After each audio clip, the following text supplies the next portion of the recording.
Are you ready to learn? Because my super experienced guests are ready to share some really valuable information. Make sure and listen all the way to the end to get help and support. So let's start with the best audio experience.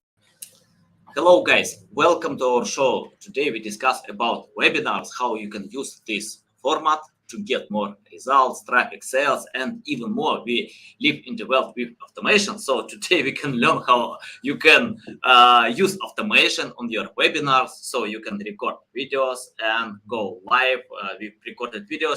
I'm so excited to discuss this topic with Melissa Kwan. How are you? Good. How are you? I'm doing great. I'm excited to learn more about that because, I use this format. I convert to many different formats, trying to kill two birds with one stone, to live stream, to create audio podcasts. Before we start, just tell more about yourself, experience, background, and why you decided to share with us about this topic. Sorry, you cut out for a bit. Why you decided to share with us about webinar automation and about your experience, background, anything. Yeah, I mean, the problem that we're solving is we want to save people from doing the same webinar over and over again, especially if they're repetitive. And I was actually the person doing them for 5 years straight in my previous company.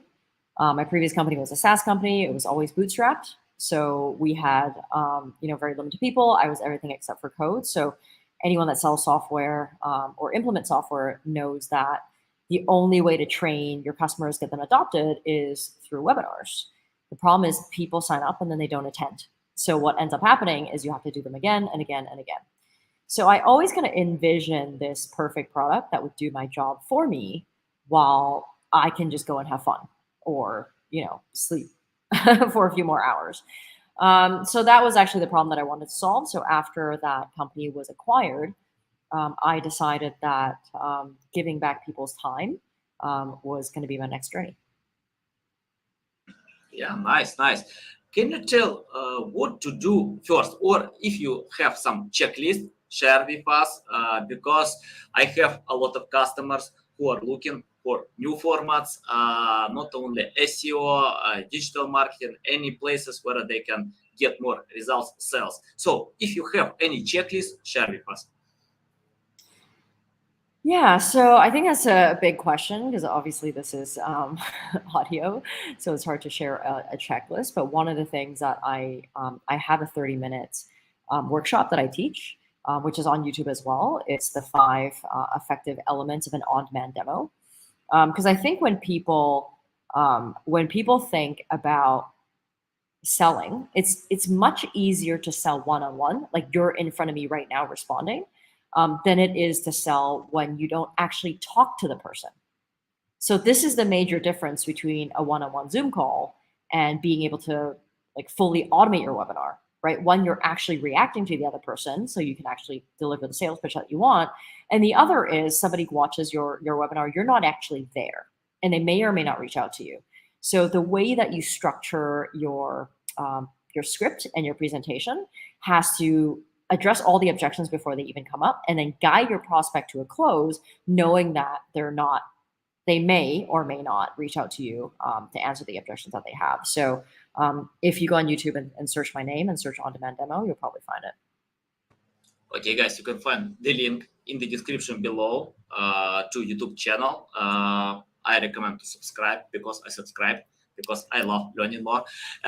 Melissa, can you tell how to use automation? That means we can record our webinar and go live in another time, but people can ask some questions during the webinar. So how to decide this issue?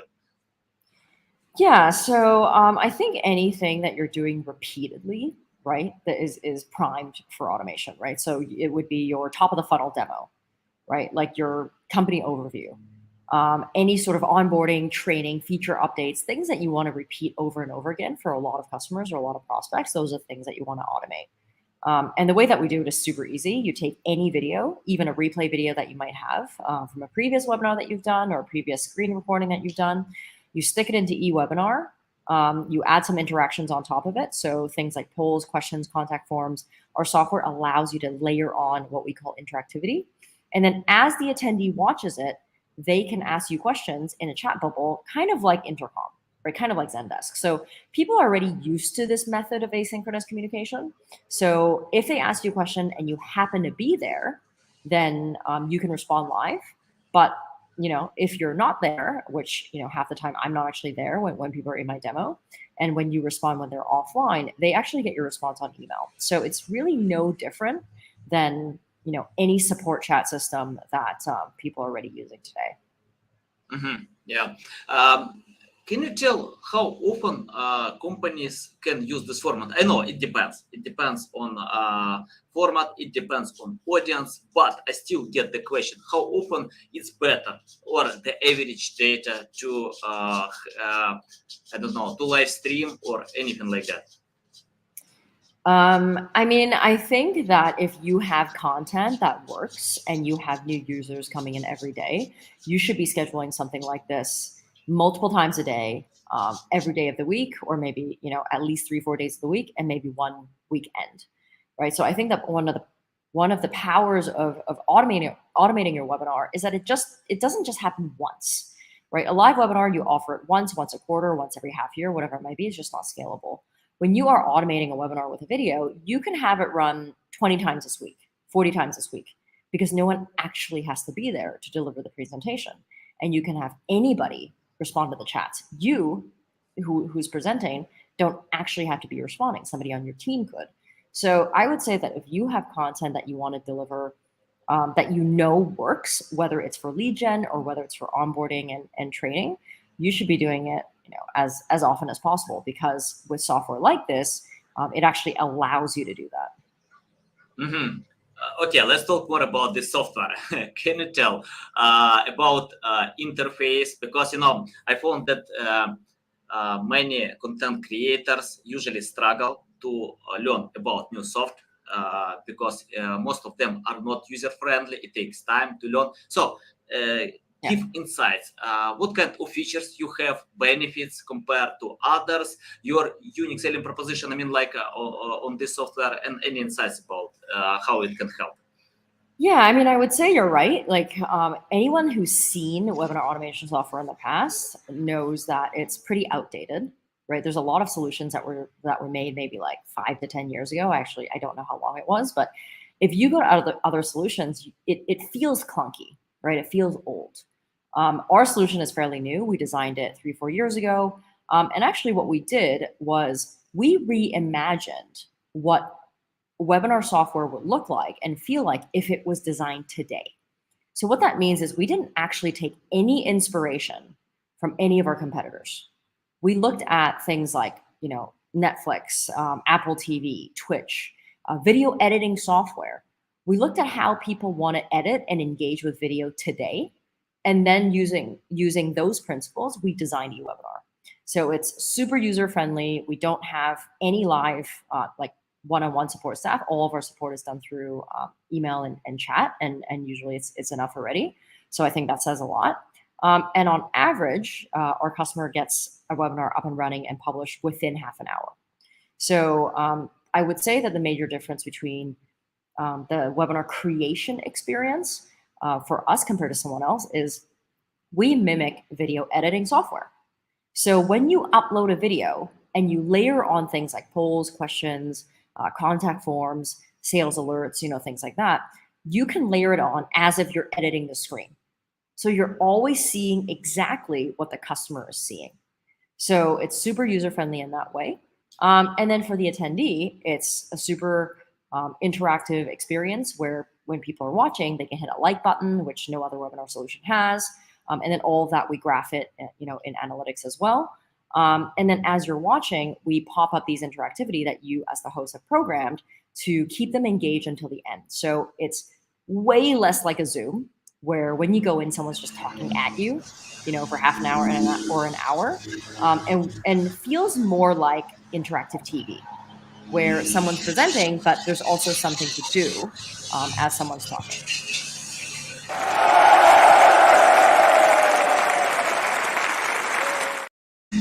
Yeah, interesting. By the way, I like that you touched this topic, how to retain audience longer, because it's a big issue. I check out data online. Uh, People bounce fast. It doesn't matter what kind of content they take, video content, articles, books. For example, only 5% of all books are read because people have no time or they can lose interest. For example, by the way, I have the same problem. If I take a book from Jack London, he wrote his amazing books 100 years ago, I can forget about sleep, water, meal, because I'm part of the journey. I can live on this book. Now I feel this book. But many business books are great for sleep. Now, when you have the problems with sleep, you can read and sleep well all night. And it's the same issue with any content. Can you share insights how to retain audience longer? For example, if I need to set up my webinar like 30 minutes, an hour. So what kind of reason do I need to give them or how to engage them until then? I mean, because I'm more of an expert in webinar automation, I can't really speak to people that do live. But I would say that the number one way to retain someone's attention is to make sure they can actually attend, right? So the average attendance rate for a live webinar, traditional webinars as we know it, is around 25%. But the average attendance rate for an e-webinar customer, because it's automated, is 65%. So that's 40% higher than the industry average. And the reason is because anytime you automate something, it's on a recurring schedule. If you can't make it next Tuesday, you can have it tomorrow, today, the week after, whatever it might be. So people can actually attend the webinar that you're doing. This is the major issue with running live webinars is it's only next Tuesday at 11. Everybody wants to do it next Tuesday at 11. But guess what I'm doing next Tuesday at 11? I'm working on something else, or maybe I'm taking my kids to school. I'm like, you are basically at the bottom of the totem pole. So I think the number one thing to get people to attend is just to make sure that it's available when they are available. Don't force them into your own schedule. And this is actually the biggest power of automating your content is making it available to your customers and your prospects when they are available. The next thing is, I think, people talk a lot about like webinar length, how long should it be, blah, blah, blah. But like, actually those things don't impact how long people stay. Like we have people that have 20-minute webinars, people that have 2-hour webinars, and their completion rate is still over 95%. I think a lot of it depends on the enthusiasm of the presenter, right? The more experienced you are, in getting people's attention and retaining them.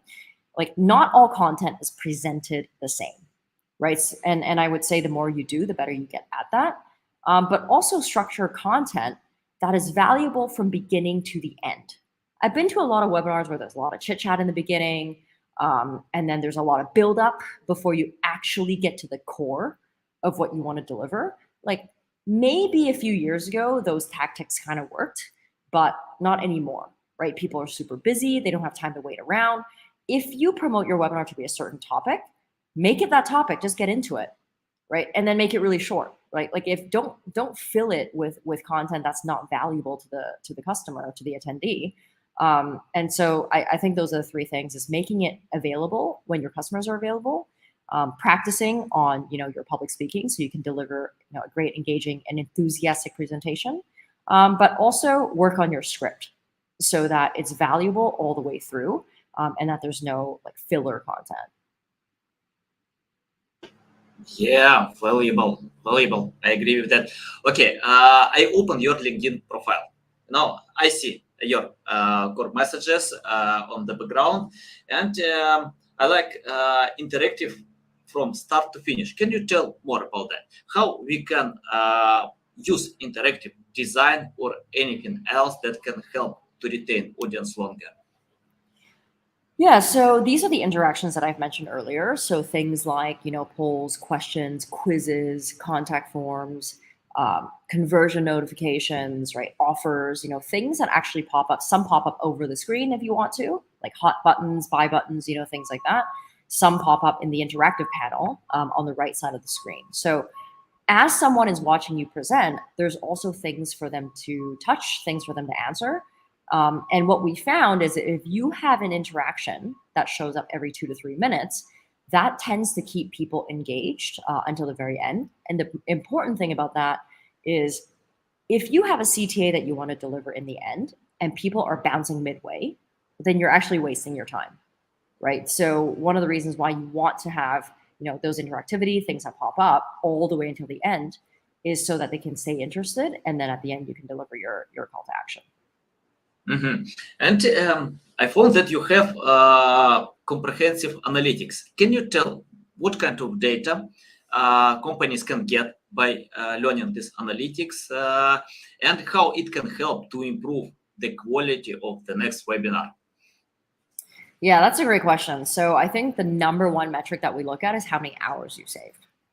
So I actually looked at all the demos that I did in 2022. So I think close to 3,000 people joined my demo in 2022 without ever talking to me. 20% of people actually signed up for a free trial and converted on their own. But in last year alone, I saved close to 1,100 hours. I don't have a sales team. I'm bootstrapped. So I'm doing this on my own. So the one metric that we show at the top of our graph is how many hours you've saved from automating this particular webinar. The next thing we show is, of course, registrants and attendee activity, right? How many landed on your page? How many signed up? How many attended? Did they stay till the end? How long did they stay on average? How long did they stay on average on which session type? So if they watch a replay, this is how long they stay. If they watch a future session, this is how long they stay. And because we have the ability to hit a thumbs up throughout your webinar, we actually map the number of thumbs up that you receive over your video. So if you see a sharp drop off in the middle, you can actually play the video inside the graph itself, inside the report itself, and see, is there something I said just now or a minute before that caused people to drop? The other thing that we show is all the results of the interactivity. So all the polls, all the questions, all the quizzes that people answer. What's good about that is you can see what people care about. What don't they care about? So one of the first question that I ask when someone comes into my demo is, how did you hear about eWebinar? About 25% of people actually answer that question. So with 3,000 people join, that's a lot of answers. So once in a while, I'll go in and see, okay, how do people hear about us? Do we have to spend more on Google Ads? Is it word of mouth? Who did they hear about us from? So from getting all that data, seeing where people engage, how people answer, where they drop off, you can actually better your presentation for next time. The other thing that you can use is, for example, if you know that at the 15th minute, this question always comes up. So in the future, you can actually add a help article that addresses that question so people don't have to text you so much, because a lot of being able to automate this is also to lower your own support so you can work less, not more. And then so if you redo your webinar, if you redo your video, then you can make sure that you answer that question before it even comes up. So a great example of that is we ran our first version of our demo for about 9 months. We took everything we learned and we created this second demo. It was longer. It was about 3 minutes longer than the old one. We tried to keep it short, but there were so many things that we learned that we wanted to make sure that we put in the new version. And what we found was people watched less of the new demo, but the conversion rate was actually 5% higher than the old one. So that actually means that people didn't need to see more, right? They were like, okay, I've watched this to 75%, I'm convinced, and then they just sign up on their own. So that was a pretty interesting exercise. And then the current demo we've run for like over a year, and we haven't really found a reason to change that up yet. Yeah, I often have the same on my LinkedIn posts. Some posts can get like 300,000 views. Some posts get 1,000 views. But I can sell from posts that have lower views because of sharing call to action. But if I engage the audience, people can watch, engage, spend time, and don't buy anything. So can you tell more about call to action? For example, I found that why many companies don't want to use this format. I asked them and they replied because they can't sell. In webinars, they need to share some value. You mentioned about value. Of course, value is important, but companies want to sell products. because sales are fuel, not getting this engagement that you mentioned. You can get a lot of views, longer views, but we need to sell. Can you tell how to change a buying mood? For example, if a company wants to educate customers about their pain points, but in the end they need to change buying mood, that these products, some specific products, can decide their problems, to submit this call to action. Any insights about it? I'm gonna have to ask you to repeat your question because I'm not fully understanding what you're asking.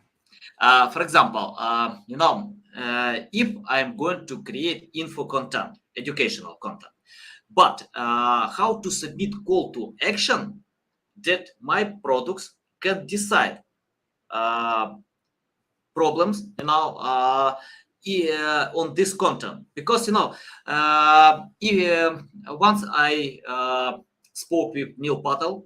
He is one of the most famous marketers, and he told that he uses the format when he can change a buying mood. If someone wanna learn about digital marketing, he can share value, then he can change a buying mood by submitting call to action. So can you tell how to unite call to, for example, if I write an article on my blog, article about how to lose weight, let's imagine. I wrote an article, great article with many great tips, but I can submit call to action, please buy products, my course, my pills, I don't know, it doesn't matter. So buy something. But on webinars, it's hard. It's more harder than on articles, because I can't submit the link people watch. Of course, they can check out this description. So any insights how to do it on webinar? I mean, I think first you just have a call to action, because I've actually been to a lot of webinars that don't have one.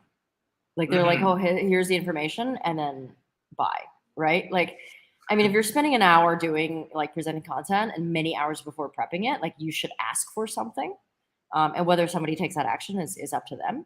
I can't speak for other solutions, but for eWebinar, we allow people to embed an offer card.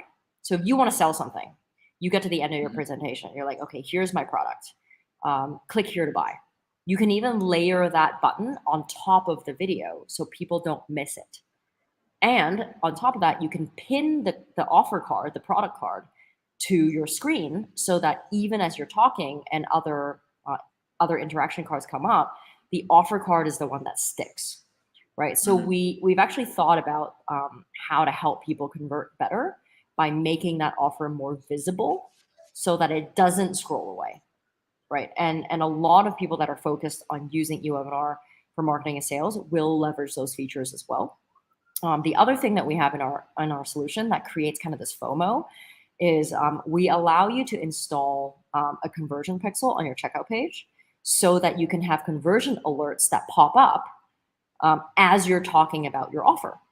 So maybe you start talking about your offer at 30 minutes. You can say from 30 minutes to 35 minutes, I want conversion alerts pop up for anyone who signed up for a free trial in the last week. So as you're talking, not only is your product pinned, sign up for a free trial or buy the product, whatever it might be, it basically says, Melissa signed up, Jane has signed up, John has signed up. But those are all based on actual conversions. And everything that we do is actually based on like real life data. So that's another thing that we offer that can create kind of that FOMO. Yeah, nice. Okay, I have the question about common mistakes. Can you list mistakes that companies still do, and how to find a much better way today? Yeah, I think one of the most common mistakes that companies make is to be stuck in the old way, right? Like being convinced that live is better. If I am here with my customer right now, it's better, it's more engaging.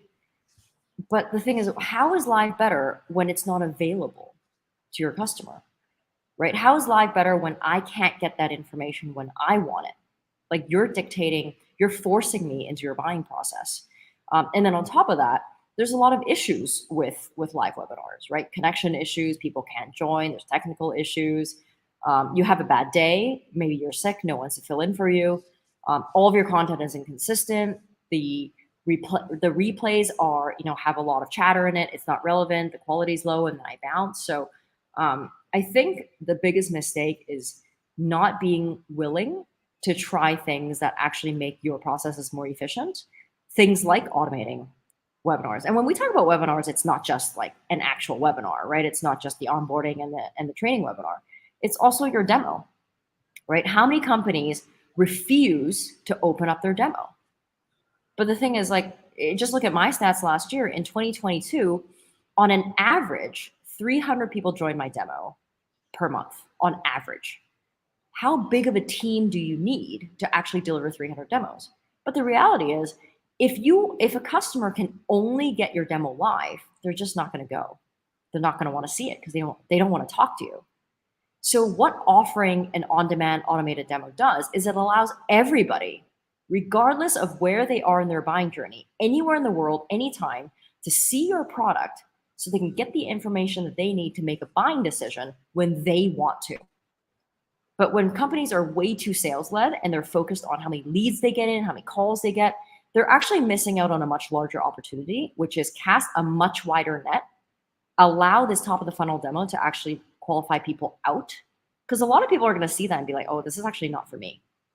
So they don't want to talk to a salesperson. And your salesperson should not be talking to that person, right? They should be talking to people who want to buy, who already know what the pricing is, right? So this is what I see a lot of companies do as they're struggling to make that transition is, well, but isn't live better? Well, I mean, saying live is better is almost saying I can't watch Netflix because everything is recorded, right? Like we've moved on to wanting to have on-demand video in our everyday lives. So why should B2B be any different? Yeah, nice. You remind me Bill Gates. Once he shared, if he wants to create something new, he can hire lazy people. Because for example, I can feel the same.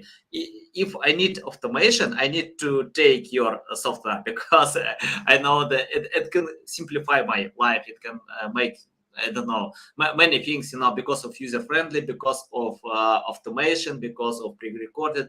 Yeah, love it. Okay, Melissa, I have the question about experience. Let's imagine you started from scratch without any experience, knowledge, skills.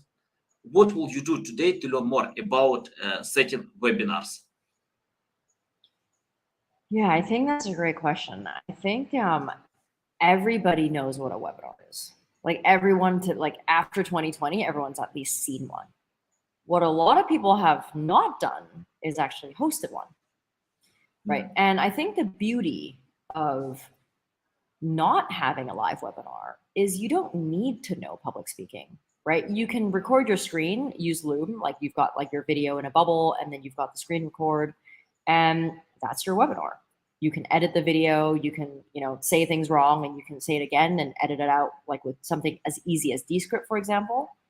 So I think the best way to start is number one, to look at your business and to see where in my business do I have content that I want to deliver and that repeatedly that I want to automate. So maybe it's your onboarding session. Maybe you're sick of doing live onboarding sessions, or you're doing so many that it's disheartening, or you're doing so many, but it's still not enough, right? That onboarding session that you do over and over again, like maybe it's one-on-one with a customer, just record it on your screen. Pretend that you're doing it with your customer. Record it on your screen. And after a few times of doing that, it's going to be so good that you can just automate it. And the thing is, you don't have to automate it using something like eWebinar. You can start with using something like YouTube, right? It's just a mindset of shifting away from I have to do everything live in my business and going to how can I be more efficient and productive so I can free up my time to do things that aren't repetitive, right? So I think that's the best place to start is number one, figure out where in your business you want to automate, that you can automate, and then just practice, right? Practice recording yourself. Because I know from experience that if you've never recorded yourself, monologuing is so hard. It's really weird, right? It's easier to do a conversation like what we're having right now, because like there's some eyes to look at, than just recording my screen. But I promise you, like it does get better over time. Yeah, consistency. I think nobody was born to be great. You can become great by practice, consistency, and yeah, I agree with that. Okay, on your LinkedIn profile, I found that Zillow, Freshworks later are using your tool to automate their webinar strategy. Can you tell more about webinar strategy? How to create a strategy? Because I found that many companies, they usually use generic strategy. They check out competitors, analyze what they do, replicate, fail because they don't consider unique selling proposition, customers' preferences. Can you tell how to personalize webinar strategy and create good ones? I mean, I think the coolest thing about automating your webinars is you can do so many of them, right? I'm not talking about like just doing the same one over and over again. Of course, you can do the same one so many times, but because no one has to do it live, you're able to offer so much more content, so many more webinars for different lines of your product, right? For different types of users. Some people are beginners, some people are intermediate, some people are advanced. But if you have to do it live, you can only do one generic webinar that fits everybody. So no one's actually getting the information that is most useful to them. So the companies that you have mentioned, as soon as they've automated their strategy, what they've done is figure out, now that I don't have to do it live, what are the new opportunities that it's opening up? So maybe I have 5 product lines and I was only training people on these 2. Another good example is we have a company that would only offer a Spanish webinar once a year because they couldn't get a trainer to do it. And then they would only do their mobile training webinar once a year because it was so hard to coordinate the 2 devices, like with their mobile phone and the computer. But now with eWebinar, they're able to create so many different segments of webinars, making it available to everybody. And that benefits, obviously new users, but also customers that they want to retain, customers that they want to educate, and also want to upsell. So I think there's a lot of, every company's different, but once you know that you don't have to do it live, so many different opportunities open up because that's just content that you can set and forget. Yeah, nice. Okay, I have the final question. Can you tell about the future of webinars? Many things are coming. Metaverse, I don't know, augmented reality. We'll see. We don't know how it looks, but Yeah. I still get the question: is SEO dead? Is Instagram dead? YouTube dead? I don't know. Many other things. People love it when things are dead. Yeah. People love it when other things fail, right? Yeah. I think because it's like, if you have no patience, it's dead because it's hard to overcome competitors. It's hard to do something from scratch when you have strong competition, but you can learn through experience. You can practice, as you mentioned, you can test, analyze, and find actually what works for you. So any insights about the future? Predict the future in webinar sphere. Yeah, I think the future of webinars is, asynchronous, right? Like it doesn't, like what we're talking about now is not just automating it, but making it available, kind of like Netflix, right? I like using that analogy because everybody gets it. It's making it available to anyone in any time zone, but delivering an equal or greater experience than it is live, right? And you're already seeing that happen with software like eWebinar, but also a lot of interactive video. Like Vimeo, for example, just bought an interactive video company last year. So it's things like shoppable videos, being able to choose your own adventure, having agendas, being able to skip, like just making that consumption experience so much more beautiful and engaging than here's a YouTube video.